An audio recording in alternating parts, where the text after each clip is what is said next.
নমস্কার, আপনারা দেখছেন তুহিনার হেলদি রান্না। আজ আমি নিয়ে এসেছি তেল ছাড়া আলু বিনস দিয়ে পোস্ত রেসিপি। এই রেসিপিটা এতটাই সুস্বাদু হয় যে এটা খেয়ে কেউ বুঝতেই পারবে না যে এটা তেল ছাড়া রান্না হয়েছে। সবার প্রথমে আমি বিনস আর আলু ভালো করে কেটে ধুয়ে রেখে দিয়েছি। এবারে এইগুলোকে আমি শুকনো কড়ায় তেল ছাড়া ভেজে নেব। আমি আগেই কড়া বসিয়ে দিয়েছিলাম। এবারে কড়াটা গরম হলে আমি সবজিগুলো দিয়ে দিয়েছি। এইগুলোকে আমি লো ফ্লেমে ধীরে ধীরে নাড়াচাড়া করে যাব। এখন আমি একটা বাটিতে 3 চামচের মতো পোস্ত নিয়ে নিয়েছি। এটাকে আমি বেটে রাখবো। যেহেতু আমার তরকারিটা অল্প তাই আমি 3 চামচ পোস্তই নিয়েছি। এদিকে আমার সবজিগুলো বেশ লালচে কালার ধরে গেছে। এবারে আমি এইগুলোকে নাবিয়ে নেব।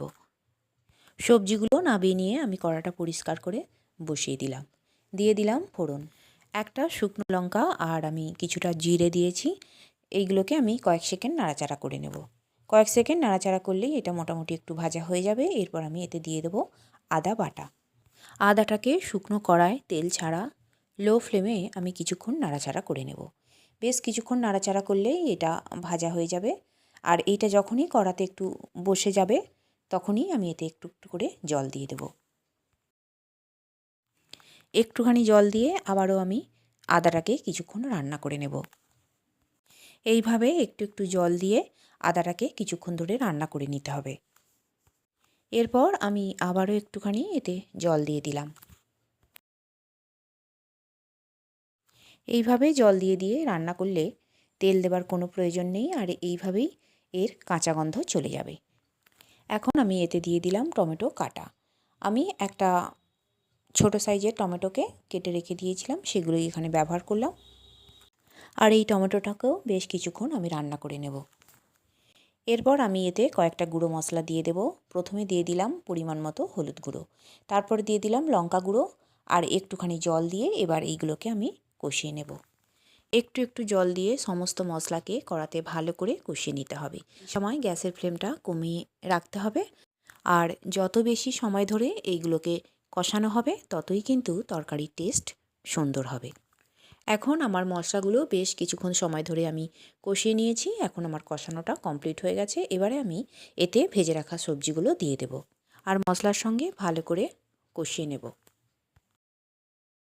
সবজিগুলোকে কিছুক্ষণ কষিয়ে নেবার পর আমি এতে একটু একটু করে জল দিয়ে দেব।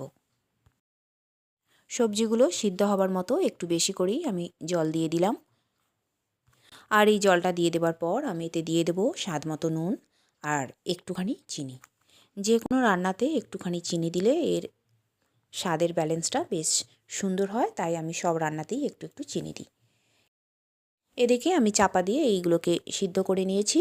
আর এবারে আমি ভালো করে নাড়াচাড়া করে নেব। আর একটা আলুকে একটু খুন্তি দিয়ে কেটে দেখে নিলাম যে একদমই সিদ্ধটা ঠিকঠাক হয়ে গেছে। এখন আমি এতে দিয়ে দিলাম সেই বেটে রাখা পোস্তটা আর তারপর বাটিটা ধুয়ে কিছুটা পরিমাণ জল দিয়ে দিলাম আর ভালো করে সবজির সঙ্গে মিশিয়ে নিলাম। এরপর এইগুলোকে কিছুক্ষণ আমি ফুটতে দেব। নিরামিষ দিনে গরম ভাতের সঙ্গে যদি ডাল আর এই রকম একটু আলু বিনসের পোস্তর তরকারি থাকে তাহলে কিন্তু আর কিচ্ছু লাগবে না। আর শুধু ভাত নয়, রুটির সঙ্গেও কিন্তু এই তরকারিটা দারুণ খাওয়া যাবে। এদিকে আমার তরকারিটা আমি টেস্ট করে দেখেছিলাম, একটুখানি নুন কম ছিল, তাই আমি একটুখানি নুন দিয়ে দিলাম। আর বন্ধুরা, আমার রান্না যদি ভালো লেগে থাকে আর যদি নতুন নতুন তেল ছাড়া রান্নার রেসিপি পেতে চান তাহলে আমার চ্যানেলটিকে সাবস্ক্রাইব করুন আর পাশে থাকা ঘন্টাটি বাজিয়ে দিন। আর লাইক শেয়ার কমেন্ট করতে কিন্তু একদম ভুলবেন না। তৈরি হয়ে গেল আমার দুর্দান্ত স্বাদের তেল ছাড়া বিনস আলুর পোস্ত। আর আমার রান্নাটি দেখার জন্য সকল বন্ধুদের জানাই ধন্যবাদ। ভালো থাকবেন।